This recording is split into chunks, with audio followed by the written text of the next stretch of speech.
Finished training for the day? Time to fight post-workout fatigue with Core Power Protein Shakes. They're packed with 26 grams of high-quality protein to build muscle and electrolytes to help hydrate. The nutrition you need to help your body replenish, rebuild, and repair post-workout so you can power on to the next one. Champion your recovery with Core Power. Visit corepower.com to learn more. This episode is brought to you by Tic Tac. Your boss is going off at you for missing a deadline, and you swear the clock just moved backwards. Suddenly, you remember the pack of Tic Tacs on your desk. Now you're riding horseback on the beach, the smell of citrus in the air. And what's this? Your boss is sitting behind you, breathing heavenly fresh mint? Refresh your mouth and mind and share your good vibes with Tic Tac. This episode of The Wrong Station is brought to you in partnership with the No Sleep Podcast. And in a very exciting way, as joining us today is the great David Cummings. David is, of course, the creator and host of the No Sleep Podcast, which is currently celebrating its 15th year on the air, with new, terrifying episodes coming out every week this October, and hundreds of hours of stories in their archives. And, in fact, you can hear me in one of these episodes. I got to play a featured role in the story Uncle Bulldog All Night in Season 23, Episode 14, which came out earlier this month. Thank you again to the No Sleep Podcast for helping facilitate a cheeky little swap between a couple of Toronto boys. And I hope you enjoy both episodes.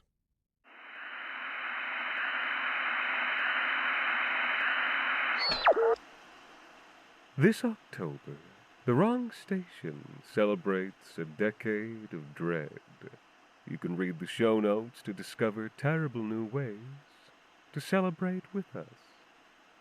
Today's episode, Monster in the Closet, is written by Jacob Duarte Spiel and performed by David Cummings.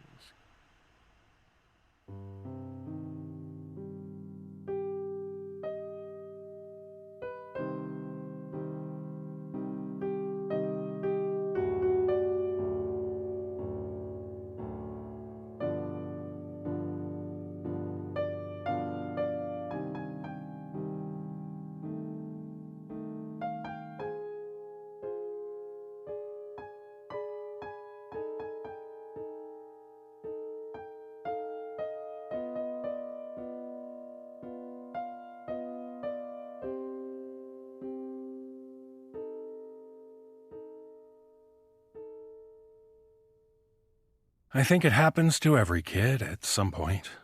Sometime between the ages of like 3 and 8, you get really scared of some part of your home. For a lot of kids I knew, that place was the basement, especially if it was unfinished. I mean, I get it. I saw house centipedes the size of my arm in some of those basements. Sometimes an animal would get into the walls down there and you could hear it scratching around.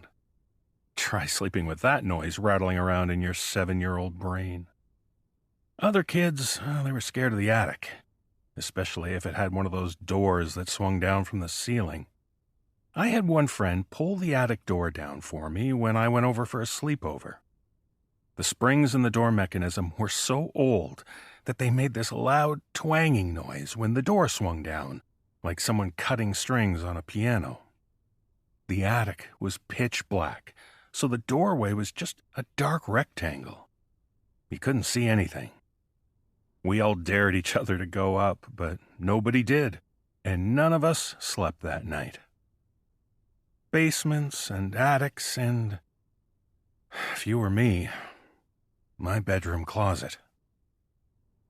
I don't know what it was about that closet, but I hated it.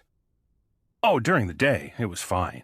I'd grab my pants and my favorite blue shirt without even thinking about it. But as soon as it was dark outside, things changed. It was a normal closet, about 4 feet wide and 2 feet deep. Nothing could hide in there. The door had a mirror on it. I used to think that's what scared me so much. Sometimes I'd roll over in bed and open my eyes only to see another pair of eyes staring right back at me. It always took my child's brain a few seconds to register that those eyes were my own, that there was nothing to fear except myself. So sure, the mirror was scary. Except there were mirrors in the rest of the house, and none of them scared me like the mirror on the closet. It was something to do with the closet itself. The closet made the mirror scary. I always tried to sleep facing away from the closet, but sometimes that would be even scarier. I would just be starting to fall asleep when suddenly I would be absolutely certain that the door was beginning to open. I could feel the hinges unfolding silently as it gently swung wide, pushed open by the hot breath of whatever entity was standing right behind the door. And then, of course, there was nothing I could do. I couldn't roll over and confront the monster. That would be certain death. All I could do was pull my knees up to my chest and try my best not to scream. Facing the closet was no better. How could I close my eyes when I knew the moment I did would be the moment the thing inside would take its chance to escape? Even as a kid, I kind of knew I was being silly. I think a lot of kids know certain fears are silly. So I tried to ignore it, to reason my way out of the fear. It felt too stupid to bring to an adult. It was my problem, my responsibility. I took matters into my own hands. I put a chair against the closet door. I tied the door shut. One night, I even tried sleeping in the closet to conquer my fear. That was probably the most terrifying night of my life. Obviously, none of this worked. My dad was a good guy. He always had a project on the go, loved working on our house. I think he mostly loved understanding the world. It wasn't just about fixing drywall. It was about getting into the guts of the house and learning how it worked. A guy like that, he's the sort of guy to figure out that something was wrong. I don't know, maybe it was because I kept falling asleep in my cereal. Maybe it was the chair and rope in my room. He wasn't sure what was going on, but he kept an eye on me. They say good parenting is art and science, observation and creativity. It was rare to see that kind of care when I was in foster homes. Anytime things got really bad, I would go to my room and imagine what my dad would say. Ironically, the rooms in the foster homes felt safer to me. They were too small to have closets. Eventually, my dad figured out I was avoiding the closet, and slowly, he got me to talk about it. "What do you think is in there?" he asked me. "I don't know," I said. "Something. I just know it's in there." It was hard to get the words out. I felt like the closet was going to take revenge on me for divulging our little secret. "Well, buddy, if you know it's in there, then maybe we can draw it." He brought out some colored pencils and a sheet of paper. "Then I'll know what to look for." I nodded gravely. I knew I had to do a good job so my dad could find whatever it was. I started drawing. I drew horns, I drew fangs, I drew leathery bat wings, I drew slime, I drew poison sacs, I drew a big, gaping mouth. And as I drew, I started to realize that this thing, whatever I imagined it was, didn't make much sense. For one thing, it couldn't fit in the closet. Also, I suspected that it didn't really exist. By the time I finished, I was starting to have serious doubts about my fear. My dad took the picture and looked at it seriously. He asked me a few questions about its weaknesses. I told him. He wrote them down next to my drawing. Then he folded it up and put it in his pocket. "Okay," he said. "I'll keep an eye out for him." And that was that. I stopped being scared of the closet. For a while. A couple years later, investigators used traffic cameras and a cell phone trace to get a search warrant for our home. Inside the living room wall, they found mummified human remains.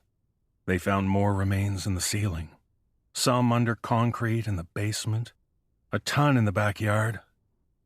There was even a body behind the kitchen cabinets, covered in desiccant powder. He'd been lowering them into the walls from the attic, sliding them in between the drywall and the outer wall. He'd kept the bodies out of the walls in my room. The lawyer said that was probably so I wouldn't accidentally find them. Kids, you know. One second they're jumping on the bed, and the next they've kicked through the drywall. They arrested my dad on 26 counts of murder. I went to foster care. He went to prison. They kept me out of the courtroom as much as they could. I didn't even take the stand. It's not like I knew anything about the case. People don't always believe me when I say that, but I really didn't. I never saw him without a dozen other people present. I couldn't speak to him privately. I just remember his eyes glancing over at me, an expression that was hard to read. Humiliation, guilt, fear, and everything else a man experiences as he feels the trap slowly snapping shut. I had questions for him. Who wouldn't have questions? But what kind of answers could anyone give me? I had to swallow them up, pretend they weren't real, pretend I didn't need to know all the things I needed to know. The questions built up and then broke down as I digested them. They became a part of my body. Every step was a question, every turn of the head, every flex of my fingers. I lost the words to describe what I wanted to ask. They became subconscious, the foundation of all my thoughts. And, day by day, my life continued. When I turned 18, Dad started to send me letters from prison. Maybe he'd been sending them all along, but they weren't being passed on to me. A few times a month, I'd come home to a chunky envelope stamped with the official correctional officer seal.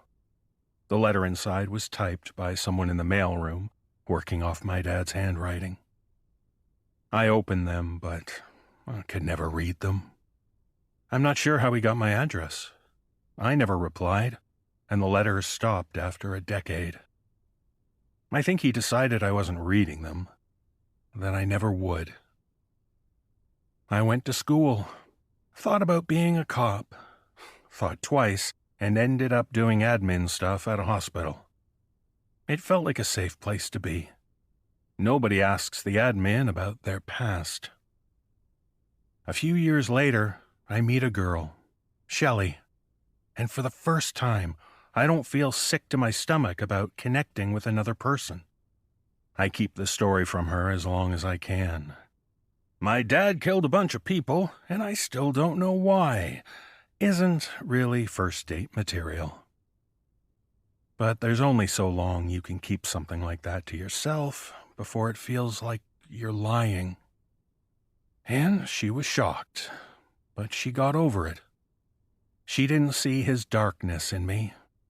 She was the first person I believed when she said it wasn't my fault. We got married. She went from girlfriend to life partner. I was putting together a world that made sense to me, replacing the rotten foundation. But then something happened. Shelley got pregnant. And then I just needed to know. I needed to know I was going to be there for my kid. I needed to know there wasn't some small, fragile thing inside me about to snap and turn me into him. The drive to the prison was long and lonely. I didn't tell Shelley I was going. I waited at the table with a yellow legal pad in front of me. I'd started out scribbling down questions and notes, but as the wait dragged on, the writing devolved into listless patterns and stick figures. He hadn't had any visitors. Ever. I didn't know anything else about his life behind bars. I still had this picture of him in my head from when I was 10 years old. He was a big man back then, tall and strong, equal parts protector and monster. Strange to have that image shatter the moment he walked into the visiting room. Prison had aged him. He seemed frail, no longer carrying any extra weight. He shuffled to the table with his head bowed and sat down. I didn't know what to say. Slowly, with great effort, he met my eyes, and I saw an eagerness there, along with sheer terror. It made me feel sick. I looked down at the legal pad to break his gaze. "Did you do it?" I asked him. "Yes." He said it so quietly I could barely hear him. "Why?" He shrugged, looked away. He opened his mouth to say something, then closed it again. Shrugged again. Silence descended. Being near him was like being back in the old house. I couldn't separate the two. We were sitting across from each other at the breakfast table. The door to the hall was over there, behind the guard. Above us was his room, the bathroom, my room, my closet. And I realized why I'd come all this way. What I'd needed to ask him since the day they arrested him. I had to know. I asked him, when they pulled all the bodies from the house, why weren't there any in the walls of my room? And he looked at me and opened his mouth. I beat him to it, cut him off. You didn't want me to accidentally break through the wall and find them. He shook his head. You were scared of the closet. He said it like it explained everything. That's not an answer, I told him. That's not an answer at all. It doesn't explain anything. I came all this way and you can't even tell me the simplest fucking thing? He looked around a little. His hands played absently with his manacles. His lips moved silently as he tried to find the words. And I realized that this was probably the longest conversation he'd had in years. I didn't want to make it worse, he said. I love you, kiddo. The drive home was dark. I don't remember anything except my headlights leading the way, blotting out the stars. When I got home, I debated not telling Shelley where I'd been. I didn't want to scare her. But like I said before, there's only so long you can keep something like that to yourself until it feels like you're lying. I ended up telling Shelley where I'd been, what my dad and I talked about. She didn't know what to say. Neither did I. We went to bed, and maybe it was my imagination, but her touch seemed colder. The touch of a hand plunging into a pool, blindly searching for something that makes sense. Shelley's due in a few months. Since visiting prison, I haven't been sleeping well. I'm not stupid. I know some part of my dad lives on in me. I'm scared of which part. I'm scared of failing my kid, my family. And I'm still scared of the closet.